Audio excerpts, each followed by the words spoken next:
Bonjour à tous, c'est Nathan du blog Investir pour réussir. On se retrouve aujourd'hui dans une nouvelle vidéo où je vais trouver ou au moins essayer de trouver un bien rentable dans la ville de Limoges. Donc tout d'abord, qu'est-ce qu'un bien rentable pour un investisseur rentable? Tout d'abord, pour moi, c'est un bien qu'on emprunte à 110% à la banque. C'est-à-dire que vous empruntez le coût d'achat, les frais de notaire et le coût des travaux. D'accord ? Vous avez donc une mensualité à rembourser tous les mois à la banque. Cette mensualité doit être payée par le ou les loyers des locataires. Plus ces loyers doivent payer les charges d'exploitation du bien. Donc je parle de la taxe foncière, des charges de copropriété, des frais de réparation, etc. etc. Donc pour y parvenir, on va utiliser 6 étapes dans cette vidéo. Première étape, ça va être une prise d'information sur la ville de Limoges. Parce que peut-être que vous êtes comme moi et que vous ne connaissez pas la ville. Moi, je n'y suis même jamais allé, mais c'est pas grave. On est là justement pour détailler toutes les étapes importantes avant d'investir de manière rentable dans une ville. La deuxième étape, ça va être les prix pratiqués en location à Limoges, combien on pourrait louer notre investissement. La troisième étape, ça va être la sélection d'un bien actuellement à vendre sur le marché à Limoges, donc une étude concrète avec un bien réel à vendre. Quatrième étape, ça va être l'estimation rapide du rendement pour savoir si oui ou non c'est intéressant et si oui ou non il faut aller plus loin dans nos étapes. La suite, ça sera après le calcul des mensualités. Comme je l'ai rappelé, les mensualités doivent être au minimum payées par le ou les loyers pour atteindre l'autofinancement et si possible dégager un cash flow, donc un revenu d'exploitation supérieur, des bénéfices sur des revenus d'exploitation. Et la dernière et peut-être la plus importante des étapes, l'utilisation de mon calculateur et de mon simulateur personnel qui me permet de réaliser mes investissements à l'heure d'aujourd'hui. Il va permettre de rentrer déjà tous les chiffres et toutes les charges en détail dans notre outil pour avoir des résultats bien plus précis que les étapes précédentes. Et on va aussi pouvoir jouer différents scénarios, par exemple une négociation plus ou moins élevée, un loyer plus ou moins bas, etc., etc. Ça va être très utile pour savoir à quel prix on doit acheter pour obtenir un investissement rentable. Allez, c'est parti tout de suite pour l'étape numéro 1 et la prise d'information sur la ville de Limoges. Alors, ce que j'aime bien faire moi, c'est connaître le nombre d'habitants, tout simplement, dans une ville. Donc, on apprend, waouh, population municipale 132 000. Ah oui, là je m'y attendais pas. Je m'y attendais pas parce que c'est pas une ville très connue, très populaire, et pourtant il y a 132 000 habitants, c'est énorme. Et une population aire urbaine de 283 000 habitants. Une très grande population aire urbaine, la métropole. Ok, on va noter donc 132 000 habitants. On apprend aussi que c'est la préfecture de la Haute-Vienne et que c'est dans la région de Nouvelle-Aquitaine. Je vous conseille de lire la page Wikipédia, vous allez apprendre énormément de choses sur la ville. En 10 ou 15 minutes, que ce soit de manière économique, le bassin d'emploi, l'histoire de la ville, les principales entreprises. C'est très intéressant. On va regarder sur la carte de France où se situe Limoges, parce que je ne suis pas sûr que tout le monde sache où ça se trouve. Même moi, à vrai dire, j'hésite un petit peu. Donc, la Haute-Vienne,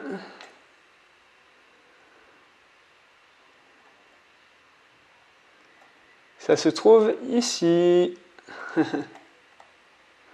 Donc on est en fait au nord de Brive-la-Gaillarde, entouré de Clermont-Ferrand, Angoulême, Poitiers au nord et vraiment bien plus au nord, Bourges et Tours, mais très très loin. En fait, on se rend compte que il y a beaucoup d'habitants, je pense, parce qu'aux alentours, il y a peu de grandes villes. Donc, ça centralise encore plus soit les emplois et aussi la population, hein. Donc c'est très intéressant d'avoir une ville qui centralise parce que, étant le cœur du département de la Haute-Vienne, on va retrouver tous les services de l'État et sûrement beaucoup d'universités, de tourisme. Ouais, je suis surpris, mais je suis surpris par le nombre d'habitants, hein. Alors peut-être que parce que la ville est très grande aussi, hein, la surface de la ville est très grande, mais bon. Ok, on va regarder les universités à Limoges. Pourquoi? Parce que les étudiants sont des très bons locataires. Premièrement parce que ça va être les parents qui vont payer, hein, ils seront garants, donc très peu de risques d'impayés. Et deuxièmement parce qu'ils savent qu'ils sont là pour 1, 2, 3, peut-être 5 ans, et ils ne vont pas chercher à refaire leur chambre, ils ont une situation simple en fait, et ils ne vont pas vous prendre la tête comme pourrait le faire par exemple une famille qui elle a un petit peu plus une situation un peu plus compliquée avec peut-être des enfants, une séparation, enfin une perte d'emploi. Il y a beaucoup de choses qui peuvent toucher une famille, alors qu'un étudiant, lui, il fait ses études et il pense à rien d'autre, hein. Ah, il y a l'air d'avoir beaucoup de pôles universitaires. Une faculté de médecine, faculté des lettres et sciences. D'accord. Alors, un moyen très simple aussi, c'est de taper nombre d'étudiants Limoges dans Google. J'ai remarqué que c'était le plus efficace. Donc là, on parlait... Non, la région du Limousin comptait 22 000 étudiants. Peut-être dans cet article.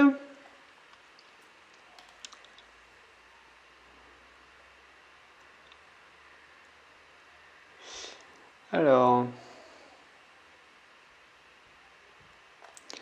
Donc ils disent qu'en 10 ans, ils ont accueilli plus de 2000 étudiants supplémentaires, mais on ne sait pas combien est le total d'étudiants.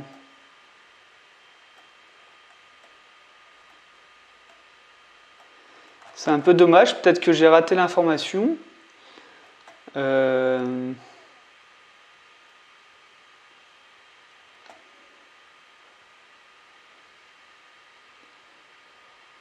Peut-être que j'ai raté l'information, mais je ne vois pas où sont les étudiants. Le nombre d'étudiants. Ah, si, on parle de 19 000 étudiants. Ah, c'est tout en haut à droite. En même temps, le nombre d'habitants n'est pas exact, hein. Moi, je n'ai pas ce chiffre-là. Donc, en tout cas, c'est des chiffres énormes, en tout cas, hein. Tiens, ici, j'ai un article. Limoges, 18 000 étudiants. J'ai 18 000 étudiants. Et j'ai un bon article, d'ailleurs, sur le nombre d'étudiants par ville. C'est intéressant ça. Ok, 18 000 étudiants, c'est vraiment beaucoup, hein. Alors là, vraiment, ça me fait penser à Poitiers, qui est pas très loin et dont j'ai fait la vidéo il n'y a pas très longtemps. C'est un peu les mêmes chiffres, hein. C'est énorme. C'est vraiment parce qu'ils doivent centraliser tous les étudiants de leur département qu'on arrive à ces chiffres comme ça pour des villes, j'ai envie de dire, peu connues, hein. Voilà. C'est une très bonne chose. Alors regardons les hôtels pour ceux qui voudraient faire de la location de courte durée, saisonnière, Airbnb, hein, c'est la même chose. Les hôtels, pourquoi? Parce que les grands groupes hôteliers, avant de s'installer dans une ville, ils font des études très approfondies, des études de marché, savoir s'il y a des gens qui pourraient loger. Et donc plus il y a d'hôtels, plus c'est bon signe. Alors ici on est à 1, 2, 3, 4, 5, 6, 7, 8, 9, 10, 11. Si on zoome, on en trouve d'autres. Je vais mettre une quinzaine. Alors c'est assez peu au final, hein, pour la taille de la ville et le nombre d'habitants, hein. 15 hôtels. Bon. ça donne pas de tendance claire, hein. Ça ne veut pas dire que la location courte durée marcherait à 100%. Il manque un peu d'hôtels. Il faudrait approfondir notre étude. Ok, maintenant les hôpitaux. Déjà le centre hospitalier. Pourquoi? Parce que vous avez énormément de personnes en fait qui travaillent déjà, le personnel médical, hein, et vous avez aussi les personnes hospitalisées et plus particulièrement leurs familles qui vont venir pour une courte durée à proximité de l'hôpital, se loger à proximité pour accompagner justement le patient dans ses soins. Hein. On oublie souvent ces personnes-là, mais eux vont chercher donc du coup un hôtel, un logement Airbnb pour la semaine et vraiment à proximité de l'hôpital pour accompagner la personne dans ses soins. Et ce sont deux types de populations très intéressantes, hein, qu'il ne faut surtout pas oublier en fait dans une ville. Alors on voit que le quartier des hôpitaux est un petit peu à l'écart. Donc ça peut être l'occasion de viser un bien juste à proximité, peut-être bénéficier d'un prix moins élevé qu'au centre-ville, mais pourtant être certain de louer. Et d'ailleurs, je vois qu'il y a la faculté des lettres aussi à côté, donc il y aura une population d'étudiants, de personnel soignant. On ne peut pas demander beaucoup mieux. Hein. Donc on va essayer de trouver les chiffres clés, c'est-à-dire le nombre de personnes qui travaillent et le nombre de lits.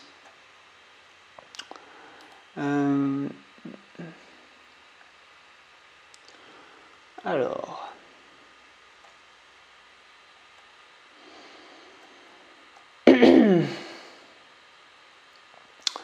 wow, on parle de plus de 6200 personnels exerçant au CHU de Limoges.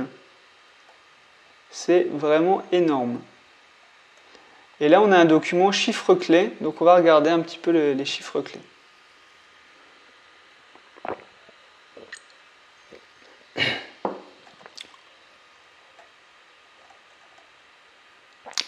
Voilà, capacité d'accueil, c'est parfait, c'est ce qu'on voulait. 2000 lits pratiquement. On va noter tout de suite. 2000 lits et 6000 soignants. C'est vraiment énorme. Hein. Là, vous pouvez vraiment chercher à côté. Ça pourrait être vraiment une solution hein, pour acheter en dessous du prix du marché ou moins cher déjà qu'au centre-ville, tout en étant sûr de louer votre logement. Alors, on va continuer et on va regarder au niveau des transports. Je regarde le TGV. Donc il y a 2 gares apparemment. Est-ce qu'il y a le TGV? Voilà, à Limoges. Alors là, non, il y a TER et Intercité. Et dans cette gare, j'ai pas l'impression qu'il y ait de TGV. En fait, vous l'auriez vu, ici, hein, au niveau des trains. Bon, c'est pas grave, hein.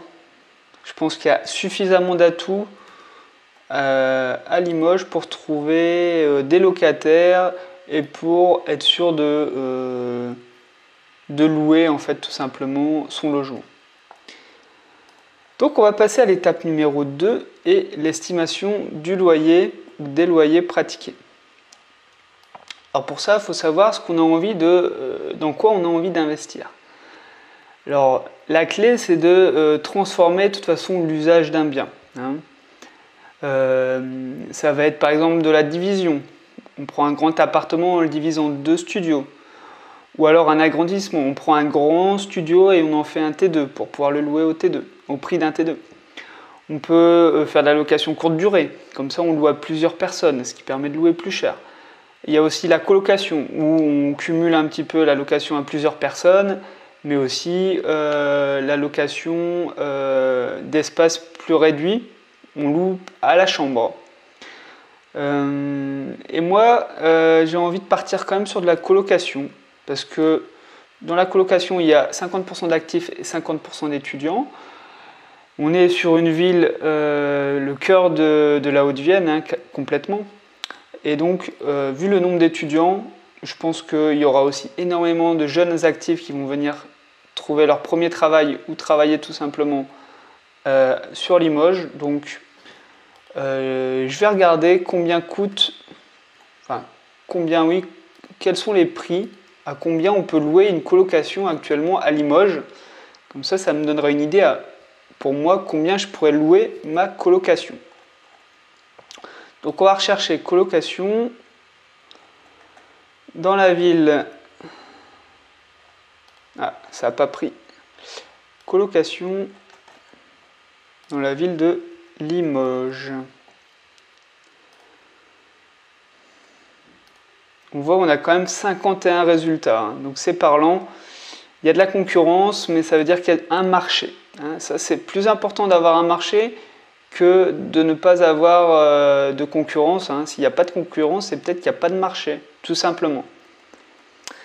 Alors, on va noter. J'ouvre plusieurs annonces du coup de colocation et puis on va voir, ça va nous servir pour notre étude. Donc on a un T4 ici avec 3 chambres et le loyer est de, il faut rajouter les charges, hein, 375 €.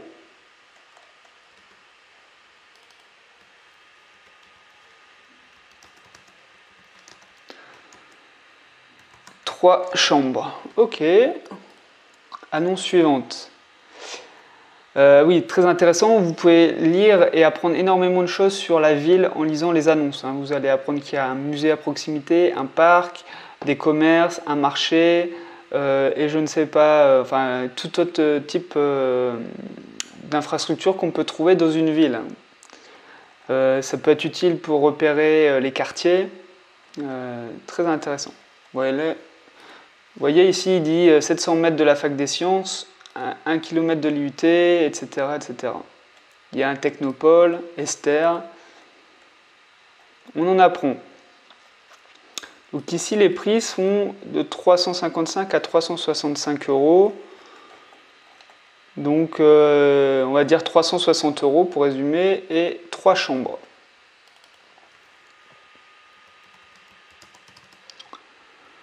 Trois chambres, ok. Alors là, c'est une colocation dans une maison.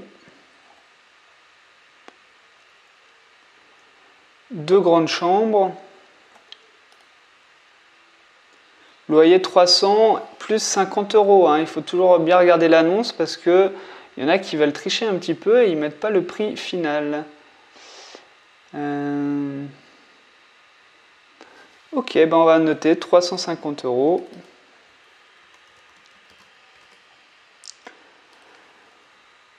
Et celui-là, donc 2 chambres, 350 €.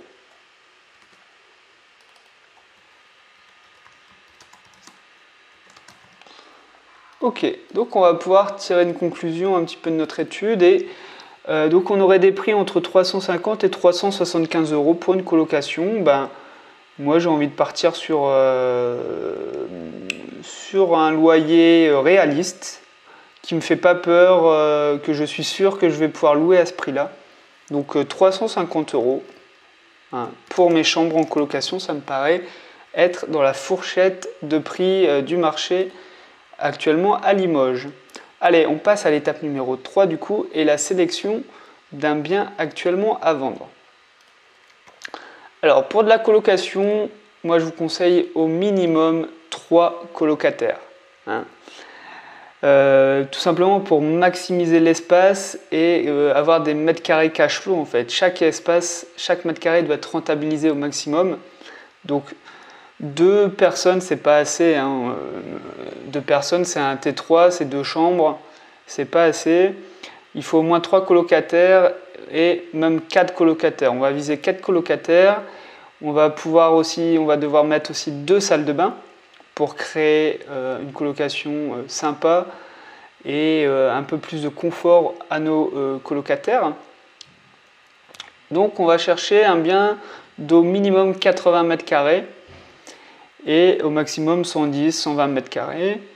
Ce qui est important aussi à prendre en compte, c'est que souvent il va falloir transformer le salon en chambre, en fait, pour créer la dernière chambre. Faut pas s'inquiéter, vous allez garder en fait le coin cuisine, salle à manger, salon. Hein, maintenant, ça se fait de plus en plus et c'est pas gênant pour les jeunes. Créez une pièce commune avec la salle à manger et le salon et le reste, vous faites des chambres. Premièrement, ça évite de faire des grosses soirées dans vos appartements parce qu'il n'y a plus de salon véritablement. Et pour les jeunes, c'est pas vraiment un problème parce que s'ils veulent voir d'autres personnes, ils sortent soit chez eux, chez leurs copains, qui ont eux un salon, soit à l'extérieur, dans des restaurants, dans des bars. Donc, on reprend notre site préféré, Le Bon Coin. On va regarder des ventes immobilières maintenant et on va trier par surface. 80 mètres carrés et trier jusqu'à 110 mètres carrés. On voit qu'on a énormément de résultats, 170 résultats. Ah oui, on peut trier aussi par appartement, ça sera plus simple pour gérer l'état de la façade, l'état du chauffage, l'état de la toiture, de l'isolation. Si on est dans un immeuble, on n'a pas tout ça à s'en occuper, tout simplement. Alors qu'une maison, on doit vérifier tout ça. Donc déjà, on n'a plus que 89 résultats. Alors là, j'imagine que c'est un immeuble. Ah oui, on va trier aussi par prix croissant, parce que la bonne affaire dans l'immobilier se fait à l'achat. C'est très important de comprendre qu'il faut acheter au prix le plus bas possible pour faire une bonne affaire. Sinon, vous n'arriverez jamais à avoir un bien qui s'autofinance et qui dégage du cash flow. Donc on prend tout de suite les annonces les moins chères. En plus, ça peut paraître bête à dire, mais c'est les annonces affichées les moins chères dans lesquelles vous avez le plus de chances de négocier fortement encore une baisse. Pourquoi ? Parce que ça montre que le vendeur est pressé, lassé ou déjà payé. Dans tous les cas, il a envie de vendre, il est motivé de vendre. Et du coup, il va être prêt à faire des efforts supplémentaires quand vous allez lui demander 30% de réduction, moins 20%, etc. Quand vous allez faire baisser le prix, tout simplement. Alors, on a plusieurs appartements à des prix qui m'a l'air tout à fait intéressants. Alors après, bien sûr, on ne connaît pas l'emplacement exact, il va falloir aller sur place, visiter, voir si l'agencement aussi permet de créer 4 chambres, créer 2 salles de bain. Mais on va pouvoir anticiper au niveau des chiffres, en tout cas, ce qui peut nous intéresser.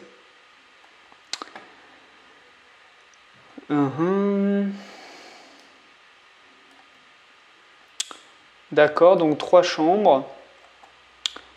On va noter 3 chambres, ouais. Ok, 2 grands balcons, ça c'est intéressant. Ok, 60 000 €, 94 mètres carrés.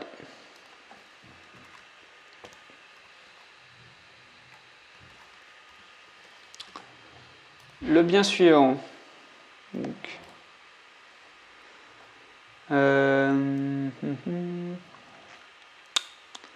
ok, appartement T4, il n'y a vraiment pas beaucoup d'informations.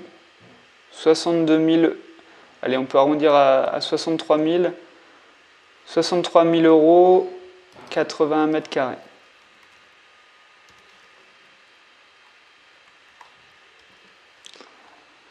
Un autre appartement à vendre, 63 000 €, 80 mètres carrés. Donc les charges de la copropriété sont de 2 500 €, ce qui est assez élevé. En général, c'est plutôt 100 € par mois. Enfin, déjà 100 € par mois, c'est bien. Ça fait quand même 1 200 € à l'année. Donc, on va noter.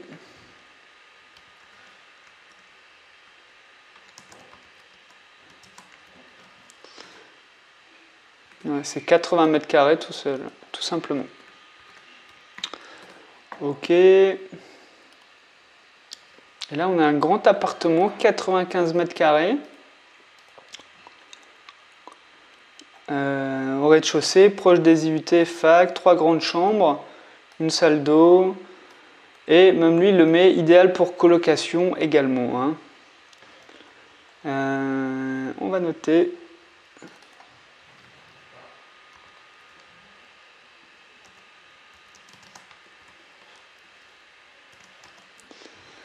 Alors, je ne vous cache pas que j'hésite entre le premier et le dernier. Pourquoi? Parce que déjà, ils ont des surfaces intéressantes. Plus de 90 mètres carrés, donc ça nous laisserait la place de faire nos 2 salles de bain et nos 4 chambres, sans problème. Par contre, alors, au niveau des travaux, de toute façon, il faut toujours prévoir un budget travaux, hein, faut pas que ça vous fasse peur. Le premier bien dit aussi qu'il est proche des UT, proche des facs. Lui aussi il dit qu'il est proche des facs. Ok, on n'a pas non plus les charges de copropriété indiquées. Bon, bah, entre les deux, je vais toujours prendre le bien le moins cher, hein. En tout cas pour notre étude, hein. Après, dans la réalité, ça serait très utile de visiter l'autre bien également, hein, pour comparer le quartier et se faire aussi une idée sur les biens qui vont nous intéresser, hein, sur l'aménagement possible d'un bien. Ça, c'est en visitant aussi qu'on apprend à repérer en fait ce qu'on va rechercher, tout simplement. Donc là, je pars sur un bien de 60 000 € du coup, et 94 mètres carrés. Très bien. On passe à l'étape 4 du coup, et calcul rapide de la rentabilité. Alors, le coût d'achat, 60 000 €. Les frais de notaire vont être aux alentours de 9%, donc on peut dire 5 500 €. Le coût des travaux, par contre, là il va falloir faire une estimation, mais aussi bien sûr demander à 2 artisans de devis pour des travaux, la totalité des travaux, hein, pour savoir vraiment où vous allez. Donc moi je vous conseille de prendre, pour faire des estimations, hein, vous pouvez prendre 300 € du mètre carré pour des petits travaux et 500 € du mètre carré pour des gros travaux comme une cuisine, une salle de bain, des placements d'un mur porteur, etc. Alors,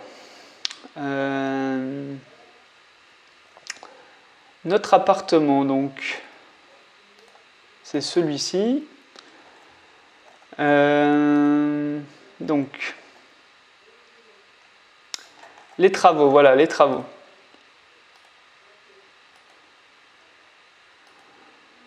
Donc, la cuisine. On voit que la cuisine, il va falloir refaire, hein. Il va falloir donner envie aux locataires, mettre un truc sympa. Là, on voit qu'il y a un four voilà, à part, un grand frigo à part, mais bon. La salle de bain aussi, il va falloir refaire. Il va falloir faire un truc qui attire les jeunes, qui soit propre. Quelque chose aussi qui se démarque par rapport aux autres offres concurrentes. Voilà. Sans forcément offrir une qualité du niveau d'un hôtel, mais vraiment un truc propre et qui sort du lot quand même par rapport aux concurrents. Donc pour moi, il va falloir refaire la cuisine, la salle de bain existante, une autre salle de bain. On arrive à 12 000 € déjà. Vous comptez 4 000, 4 000, 4 000, 12 000 €. Je pense que vu la rénovation des pièces et des chambres actuelles aussi, il faudra au moins compter encore 13 000 € pour arriver à 25 000 € de travaux minimum, hein. Je pense que ça va être le minimum, vraiment.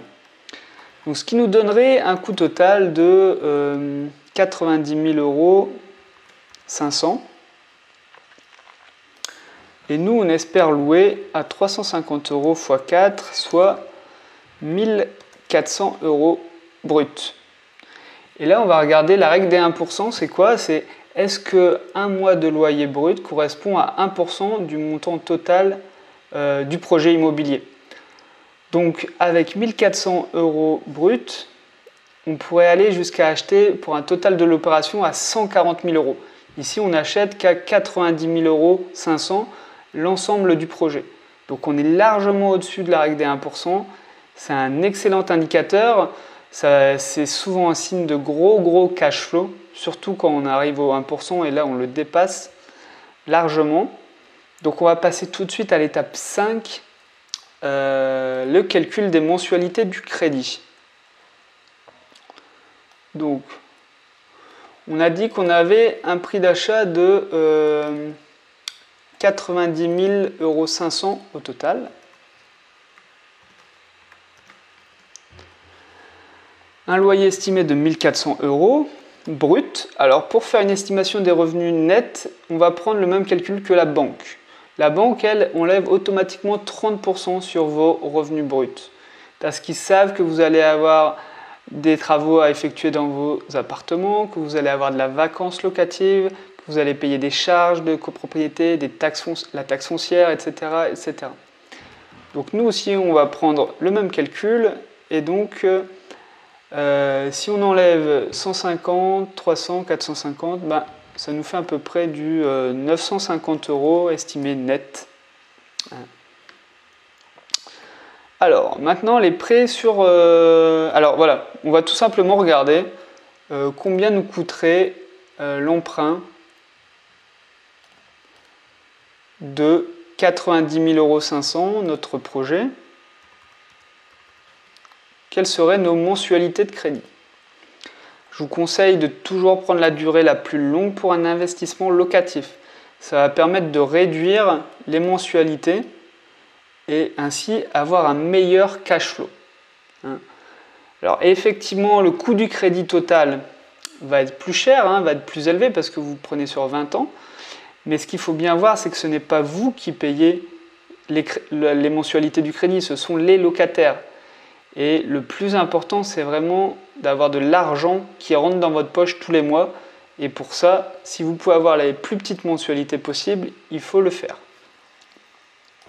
Le taux d'intérêt, comme je dis, là on va emprunter la totalité à la banque. Donc il va falloir faire des efforts. Il va falloir céder sur quelques points.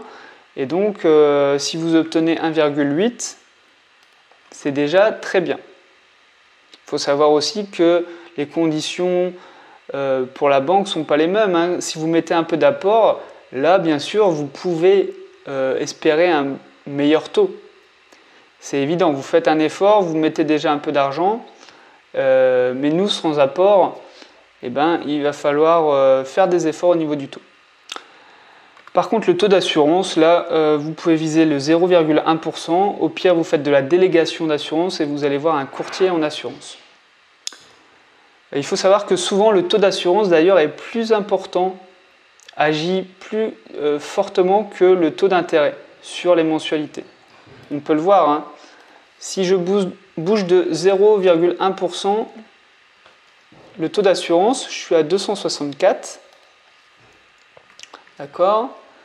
Et là, si j'augmente à 1,9, je suis à 461. Donc vous voyez que, en fait, je ne sais pas si vous avez bien vu, mais si vous faites varier le taux d'assurance de 0,1, vos mensualités vont être plus élevées que si vous faisiez augmenter votre taux nominal de 0,1%. Vous pouvez le refaire chez vous, vous comprendrez mieux. Mais je pourrais vous expliquer dans une autre vidéo pourquoi cette différence. Rapidement, ça me démange, donc je vais vous le dire tout de suite. En fait, le taux d'assurance, c'est un taux qui s'applique sur le montant total du crédit, en fait, qui lui n'évolue pas. Donc si vous empruntez 90 000 €, ça sera toujours la même somme. Alors que le taux du prêt nominal est calculé aussi sur le montant du capital restant dû. Et comme vous remboursez tous les mois votre prêt, cette somme du capital restant dû diminue et du coup les mensualités diminuent au fur et à mesure.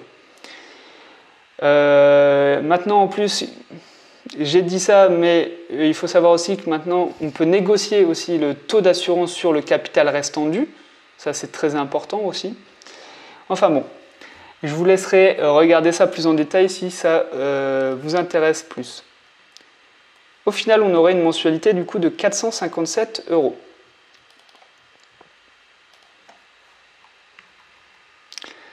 Et on va regarder du coup 457. Ouais, 457. Du coup, il faut regarder si les loyers remboursent le crédit. Et avec 950 € estimés net, on rembourse largement nos mensualités de 457 €. On aurait plus de 500 € dans notre poche tous les mois. Alors là, c'est la super opération, hein. Vous avez mis 0 € de votre poche, je le rappelle. Vous faites l'acquisition d'un patrimoine de 60 000 €, un appartement. Et en plus, tous les mois, vous augmentez vos revenus. Ok ? Donc c'est vraiment ce qu'il faut faire. On va passer à l'étape suivante parce que là, on a pris moins 30% de charge. Peut-être que dans la réalité, ça va être un petit peu plus élevé.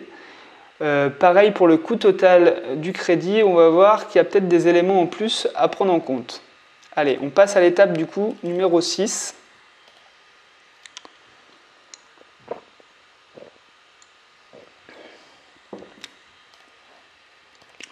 Donc je reprends les chiffres de mon investissement, donc 59 500, 94 mètres carrés. Déjà, on a gagné 500 € parce que j'avais pris 60 000 € moi, pour arrondir. Les travaux, comme je le dis, faites-le confirmer par au moins 2 devis d'artisan. Les frais de notaire sont calculés automatiquement dans mon fichier, mais vous pouvez aller sur le site desnotaires.fr. Les frais bancaires, ça va être les frais de dossier facturés par la banque. Essayez de les négocier à zéro. Si vous n'y arrivez pas, eh ben, au moins c'est budgétisé dans les calculs. Voilà, il y a un élément en plus dont on n'avait pas encore parlé, c'est la valeur du mobilier. Moi, je vais toujours vous conseiller de louer en meublé. Et pourquoi en meublé? Déjà parce que vous créez une offre avec de la valeur, vous créez une offre clé en main. La personne n'a qu'à venir avec sa valise et il peut loger dans votre colocation.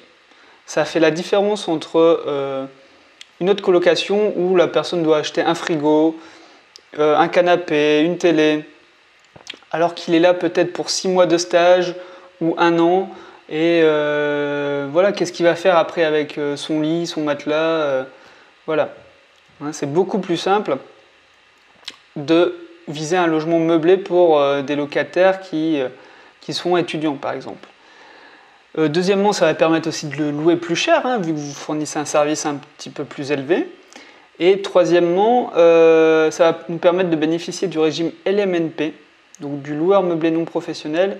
Et au niveau fiscal, c'est vraiment le top. J'en parlerai après. Donc, clairement, pour louer une colocation de 4 chambres, il faut compter 1 500 € par chambre, hein, lit, matelas, bureau, dressing, petite chaise, petite lampe, et 2 000 € pour le reste de la maison. Donc là, les ustensiles de cuisine, l'électroménager, une table, des chaises, un canapé, une télé. On en est donc pour 8 000 € au total. Voilà. Ok, partie financement. On met 0 € d'apport, on emprunte la totalité et les chiffres n'ont pas bougé par rapport à l'étape précédente. Alors, au niveau de la fiscalité dans l'immobilier, je vais faire un rapide rappel, dépend de votre tranche marginale d'imposition, le fameux TMI, qui est obtenu avec vos revenus de salarié. Plus vous gagnez d'argent, plus vous grimpez de tranche. Et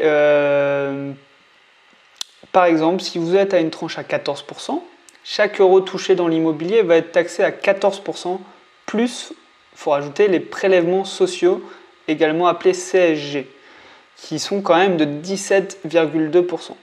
Donc au lieu de payer 14%, vous allez payer 14 plus 17,2%.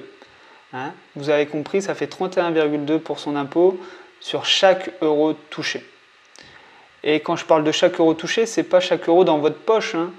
C'est vraiment, avec cet argent, vous devez déjà payer le crédit, vous devez payer les réparations, vous devez payer les assurances, etc., etc.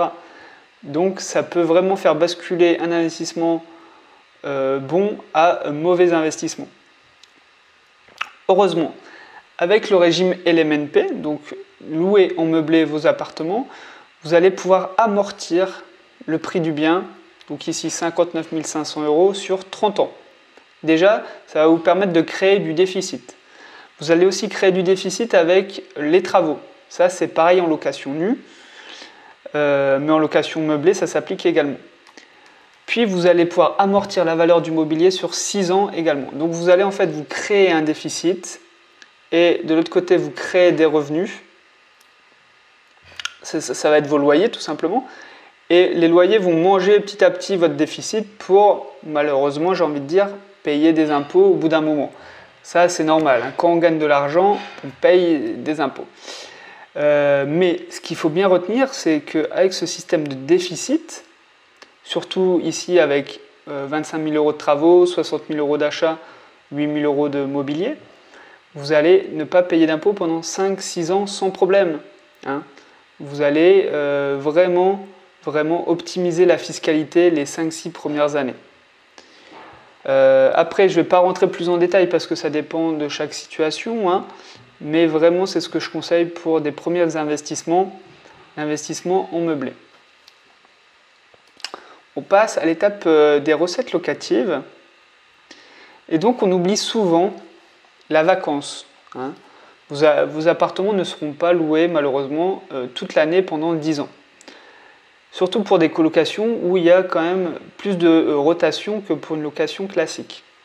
Donc moi je prends en compte un mois de vacances locatives et ça correspond à 8% dans mon fichier Excel. Donc c'est pour ça que vous retrouvez 8% dans cette case. Par contre le loyer lui est bien de 1 400 euros. On passe aux charges déductibles. Alors, des charges qu'on oublie aussi mais qui peut être bon de prévoir pour le futur, c'est si vous faites appel à une agence pour gérer votre bien. Eux, ils vont prendre entre 7 et 8% d'impôts, 7 à 8% de vos revenus bruts, petite astuce d'ailleurs, toutes ces charges-là sont déductibles. C'est comme du déficit, c'est comme des travaux, vous pouvez les déduire chaque année de vos revenus. Voilà, petite astuce pour ceux qui n'étaient pas au courant. Donc si vous faites appel à une agence, vous aurez des frais d'entrée-sortie. Moi, je paye 75 euros pour chaque entrée et chaque sortie. Donc si on compte 2 départs par an de colocataires, ça nous ferait 150 euros. Okay. On a cette case-là qui est les réparations, provisions. En fait, c'est une provision pour de futurs travaux et réparations dans votre colocation. Parce qu'il ne faut pas se cacher. Il y aura forcément des artisans qui vont devoir venir réparer un petit évier, une fuite, une clé, une porte qui ne se ferme plus, etc. Vous aurez forcément des travaux. Donc moi, je vous conseille de prendre un demi-mois de loyer, ici, donc 700 euros. Par contre, on va avoir aussi de la taxe foncière et les charges de copropriété. Ça, on n'a pas l'information dans l'annonce. Il va falloir obligatoirement les demander aux propriétaires parce que aussi bien la taxe foncière que les charges de copropriété, elles varient énormément d'une ville à l'autre et même d'un quartier à l'autre et également d'un immeuble à l'autre. Les charges de copropriété, c'est vraiment des charges dédiées à l'immeuble et à l'entretien de l'immeuble. Donc ça va être très important d'avoir ces chiffres. Je vais laisser 750 euros pour la taxe foncière, c'est une estimation, je ne sais pas vraiment combien c'est. Et pour les charges de copropriété, je vais mettre 1500 euros, mais j'ai déjà vu, par exemple à Poitiers, un immeuble à 3000 euros, près de 3000 euros de charges de copropriété. Après, il faut savoir ce qu'il y a à l'intérieur aussi, c'est important. Si vous avez le chauffage, l'eau, l'électricité, c'est très intéressant parce que toutes ces charges vont être cumulées avec tous les propriétaires de l'immeuble. Alors que vous, si vous mettez 1 ou 4 colocataires, vous allez payer à peu près le même prix. Sauf qu'avec 4 colocataires, vous avez 4 fois plus de loyer. Donc c'est très intéressant si vous avez des charges comprises comme l'électricité et l'eau dans une copropriété et que vous faites de la colocation. Vous allez aussi avoir une assurance propriétaire non occupant. Et là, je pense que pour 150 euros, vous pourrez assurer votre logement. Ok, donc on a un premier retour sur investissement. de rendement brut et rendement net. Alors je vais vous le dire clairement, c'est pas le plus important. Le plus important, c'est vraiment le cash flow, savoir si vous avez de l'argent qui rentre dans votre poche ou au contraire si vous avez de l'argent qui sort de votre poche. Tous les mois, hein. C'est un calcul mensuel. Alors le cash flow est là et on aurait quand même 430 € de cash flow tous les mois. Là, c'est très bien, hein. Je vais rappeler quand même qu'on a fait un emprunt en mettant 0 € de notre poche, hein. On a tout emprunté. On va se créer un patrimoine de 60 000 € dans 20 ans. Tous les mois, on a plus de 430 € qui arrivent sur notre compte en banque. Le deuxième élément très important, c'est que vous montrez à la banque que vous savez investir, que votre opération est rentable, donc il n'y a pas de raison qu'ils refusent de vous prêter l'argent, et même qu'il n'y a pas de raison pour que vous réinvestiez dans d'autres appartements dans 2 mois, dans 3 mois, l'année prochaine, dans 5 ans, en fait, parce que vous augmentez vos revenus, hein, et donc vous pouvez multiplier les investissements. C'est comme ça que font les grands investisseurs qui arrivent à 40 biens, 50 biens, 100 biens. C'est parce que tous les mois, ils gagnent de l'argent sur chaque bien. C'est le minimum pour montrer à la banque qu'on sait investir et qu'ils nous prêtent, tout simplement, qu'ils continuent à nous prêter. Je vais enregistrer ce scénario. Ok, et on va voir si on ne peut pas faire mieux quand même, hein. Alors déjà, on peut imaginer d'autres scénarios. On peut imaginer, par exemple, que les charges sont plus élevées, parce qu'on ne les connaît pas. Par exemple, 2500 €. On va enregistrer ce scénario.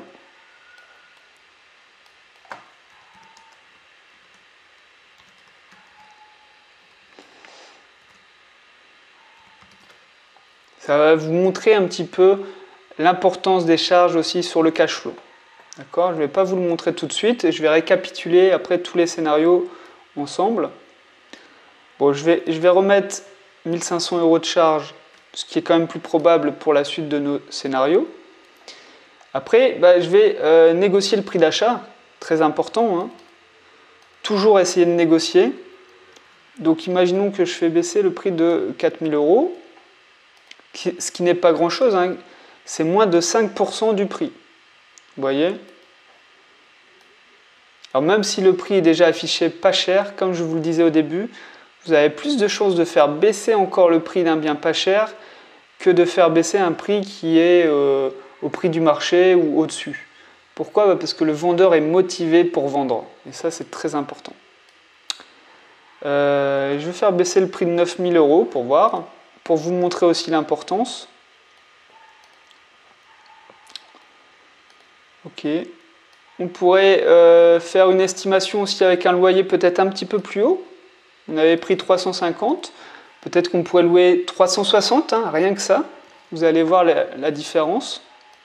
Donc j'enregistre avec un loyer à 360 €.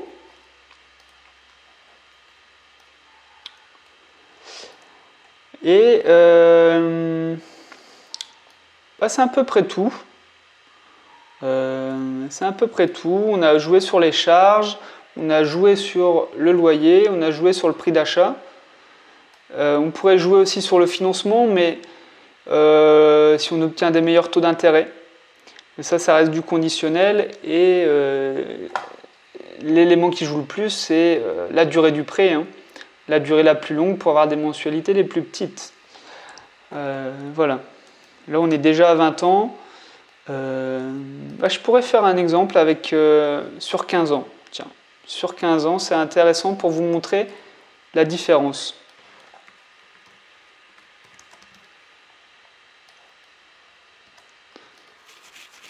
Ok, donc je vais comparer les scénarios en cliquant sur mon petit bouton. J'ai un onglet qui apparaît. Et donc, plus important, le cash flow. Voilà. J'essaye, voilà, pour que vous voyez bien les courbes. Donc, premier cash flow celui de base avec une estimation des charges de copropriété de 1500 euros. D'accord? Là, on a fait des charges à 2500 euros, donc plus de 1000 euros en plus chaque année. Et là, tout de suite, notre cash flow diminue de près de 80 euros par mois. On voit l'importance des charges. D'accord? Alors là, on reprend des charges à 1500 euros et on négocie 5000 euros, non 4000 euros sur le prix d'achat. Donc on augmente notre cash flow de 20 euros tous les mois. Si on diminue encore de 5000 euros le prix, on est à 480 euros de cash flow. Vous voyez qu'en négociant 9000 euros, en fait, entre ces deux scénarios, on a quand même près de 50 euros de cash flow. En plus, tous les mois, ça fait 600 euros à la fin de l'année. C'est quand même pas négligeable. Un exemple suivant, c'est avec un loyer augmenté simplement de 10 euros par chambre. Et bien là, on est à 515 euros de cash flow. Là, c'est pas utopique de pouvoir négocier 9000 euros et de louer à 360 euros. Ok. Par contre, tout de suite, je voulais vous montrer là, si on fait un prêt sur 15 ans, au lieu de 20 ans, là on a la différence. Et bien d'un côté, on a 515 euros de cash flow et de l'autre côté, 393 euros de cash flow. Alors c'est très bien, on est toujours en cash flow positif, mais qu'est-ce qui est mieux? C'est peut-être mieux d'avoir 515 euros par mois pendant 20 ans que 393 euros par mois pendant 15 ans et après pendant 5 ans avoir la totalité des loyers. Il faudrait faire le calcul au final, mais en termes d'exploitation au quotidien, je parle bien au quotidien parce qu'on ne sait pas ce qui peut se passer. Là, je tourne cette vidéo, on est en plein mois d'avril 2020, en plein confinement. Il faut toujours, on ne sait jamais ce qui peut arriver. Vous comprenez que pour les locations, c'est compliqué. Si votre logement est vide, vous ne trouvez plus de locataires et certains locataires partent parce que leurs stages sont annulés ou ils sont tout simplement en chômage technique, ils peuvent retourner chez leurs parents. Bref, en termes d'exploitation d'un bien, il faut toujours avoir un gros cash flow mensuel, une grosse sécurité le plus possible. Donc, voilà, j'arrive au bout de cette vidéo. Si vous êtes à Limoges, vous avez beaucoup de chance parce que vous avez pu voir qu'on pouvait investir de manière rentable à Limoges, en tout cas dans de la colocation. Peut-être qu'un immeuble de rapport, la division d'un appartement en 2 studios ou en 2 T2, la location courte durée, peut-être que ça aussi c'est rentable, voire peut-être plus rentable. C'est à vous de faire ensuite les calculs. En tout cas, pour de la colocation, franchement, vous avez un bassin exceptionnel, énormément d'étudiants. Limoges, le cœur de la Haute-Vienne, vraiment une ville très intéressante pour investir. Donc, si vous voulez, vous pouvez vous abonner à ma chaîne YouTube pour en apprendre encore plus sur l'investissement immobilier. Vous pouvez aussi télécharger mon fichier Excel pour faire vos calculs de rentabilité. C'est dans la description de cette vidéo. Et vous pouvez aussi télécharger mon guide immobilier sur les 7 astuces pour acheter moins cher dans l'immobilier. Toujours très utile d'économiser même 500 000 euros. En combien de temps vous avez gagné 1000 euros? Bref. Du coup, moi je vous souhaite de très bons investissements à Limoges, mais aussi partout ailleurs. Et je vous dis à la prochaine. Ciao!